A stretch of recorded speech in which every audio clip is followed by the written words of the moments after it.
To offer you one tip for the machine, during its operation, you're going to be loading coils from the back.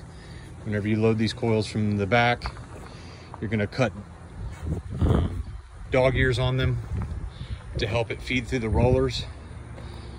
The last station needs to be watched the most. I'm going to power up the machine.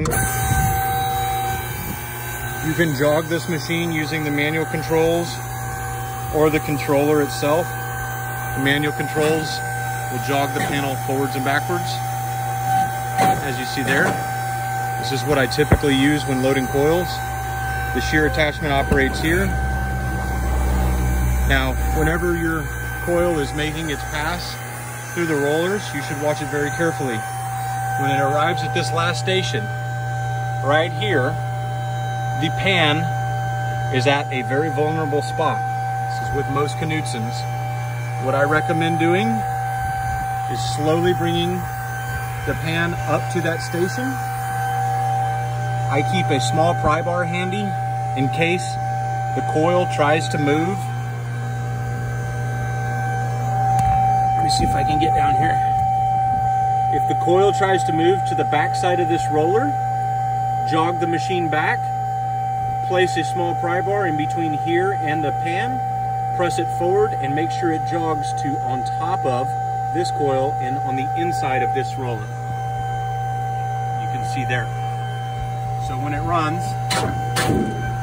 it should pass through your coil just like that. Okay. Then when you come up to the back side of the shear, approach slowly.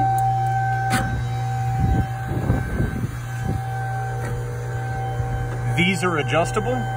This is the shear guards that your pan needs to pass through. You can see the pan lines up here and it lines up here.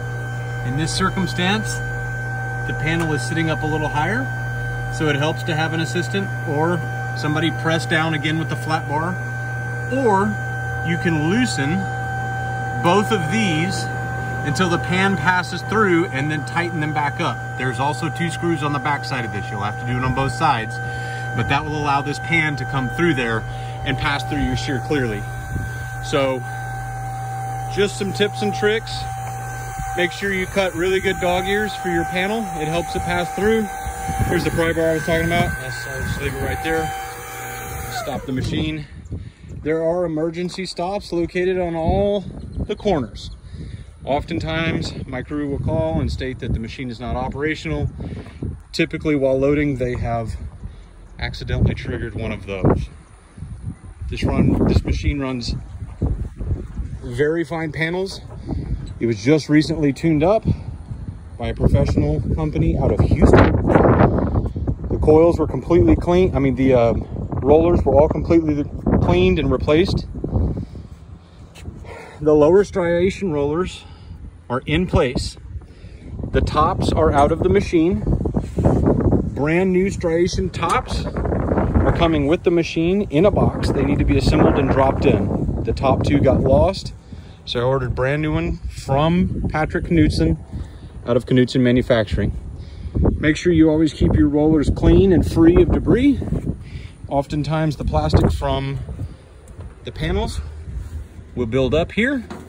As you can see from our last job, there's a little bit of debris, so I typically clean those off. Always travel with a pan inside the machine. That'll help keep your rollers true. Whenever you're operating the shear, you should spray grease along the back side and front side of the blade. These are just some tips and tricks for you. Hope you enjoy the machine. It's been a very good part of my company. If you have any questions, feel free to call me.